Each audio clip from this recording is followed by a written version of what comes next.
de las más comunes, pues vimos la visita domiciliaria, estamos viendo revisión de gabinete y, por supuesto, de la que se está volviendo cada vez más frecuente, ya la veremos en su momento, la revisión electrónica, ¿verdad? La famosa revisión electrónica.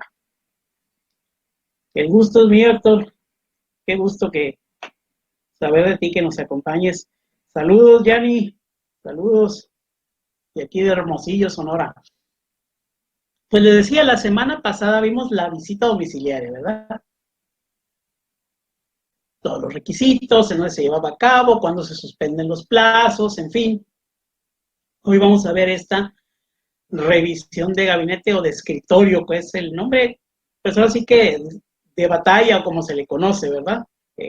No es que así lo diga la ley, no es que así lo establezca el Código Fiscal, sino que así se le conoce, pues, ¿no? Y nada más como un repaso, vamos a ver este parrafito del artículo 16 de la Constitución, que nos dice que la autoridad administrativa podrá practicar visitas domiciliarias únicamente, así nos dice, para cerciorarse de que se han cumplido los reglamentos sanitarios y de policía, y, ahí viene lo bueno, exigir la exhibición de los libros y papeles indispensables para comprobar que se han acatado las disposiciones fiscales, sujetándose en estos casos a las leyes respectivas, ya las formalidades prescritas para los cateos. Por eso debe de ser por escrito, etcétera, etcétera. Buenas tardes, Julio. Entonces, fíjense cómo efectivamente la autoridad administrativa puede exigir la exhibición de los libros y papeles indispensables para comprobar que se han acatado las disposiciones fiscales, ¿no? Papeles indispensables. No sé si ya les haya tocado, tanto en visita domiciliaria, que se los platiqué en su momento, como la revisión de gabinete, que de repente la autoridad empieza a pedir y pedir y pedir y hasta te pide papeles de trabajo a modo, ¿verdad? Casi, pues quieren que uno haga el trabajo de ellos, ¿sí? Para no batallar, ¿no es cierto? Y en la mayoría de las ocasiones me ha tocado, pues, que los contadores, pues, para llevar, como se dice luego, la fiesta en paz, pues, ahí están, haciendo los papeles, porque hasta te dicen, debe contener estas columnas, esta información, etcétera. Y sí, efectivamente, el contribuyente está obligado a exhibir los libros, acuérdense, nos dice lo que es la contabilidad, por eso ese papel es indispensable.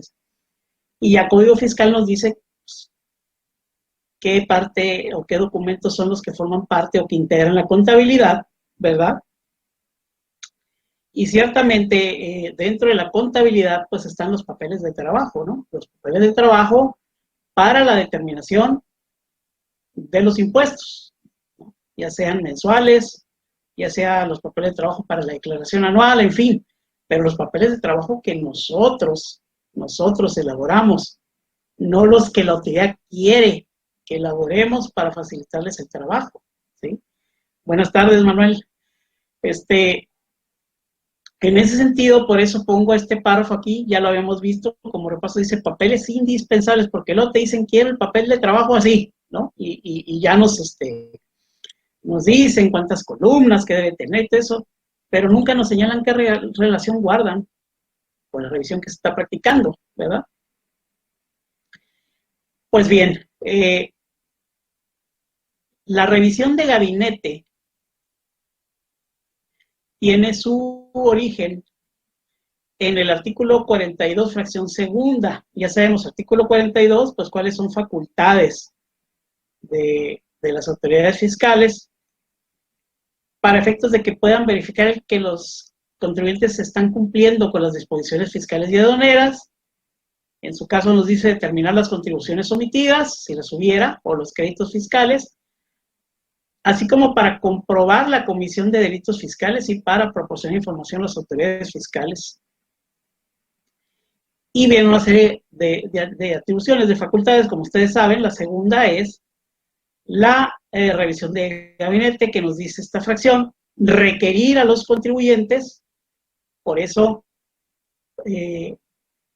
la revisión de gabinete va a contener un oficio que dice solicitud de documentación e información, ¿sí? Porque esta fracción segunda nos dice requerir a los contribuyentes, responsables solidarios o terceros con ellos relacionados, para que exhiban en sus domicilios, establecimientos, o en las oficinas de las propias autoridades dentro del buzón tributario, dependiendo de la forma en la que se efectúa el requerimiento.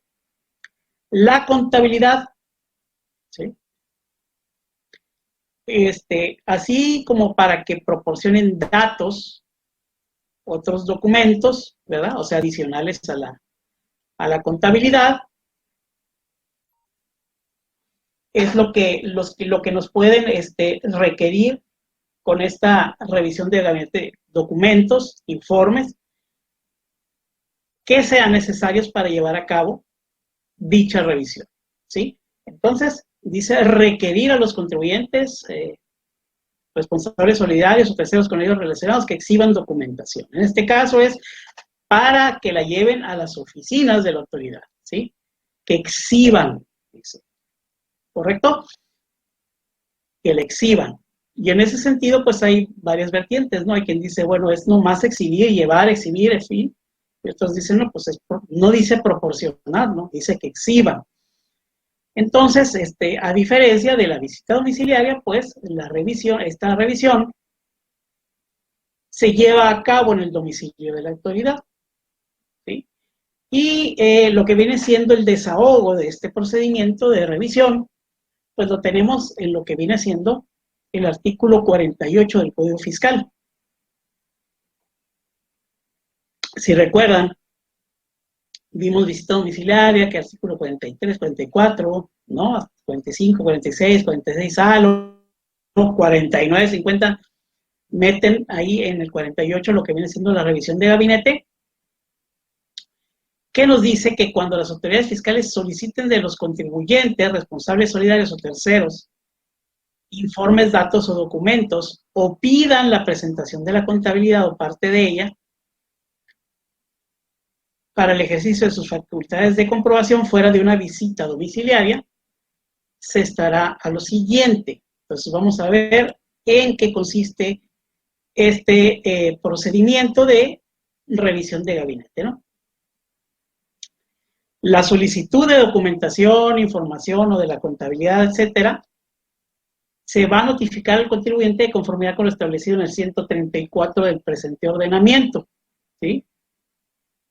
En este caso, pues te está hablando de que se tiene que hacer una notificación personal, es decir, ir al domicilio del contribuyente, preguntar por él o por su representante legal. Si no se encuentra en ese momento, hay que dejarle un citatorio para que espere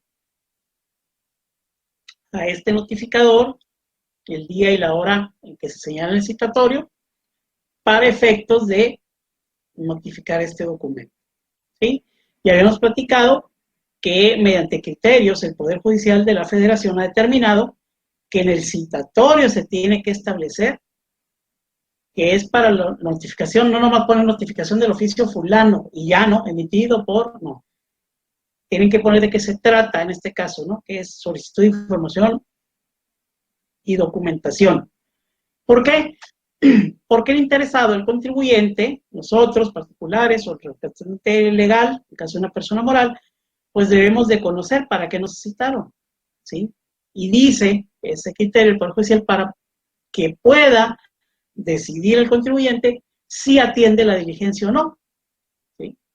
Acuérdense ustedes que si llegado el día y la hora que se señaló en el citatorio, el contribuyente o representante legal no se encuentra en el domicilio, la diligencia se entiende con quien se encuentre, es decir, ese solicitud de información y documentación o requerimiento de información y documentación se le va a notificar a quien esté en ese momento en el domicilio y se habrá de solicitar un acta circunstanciada, como ya lo vimos, al igual que sucede en la visita domiciliaria, ¿no?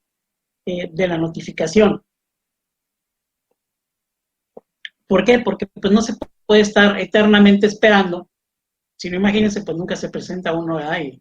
Y pues nunca nos iban a notificar esa solicitud de información y documentación. Entonces dice, bueno, si no estás el día y la hora citada, voy a entender la diligencia con quien se encuentre en el domicilio.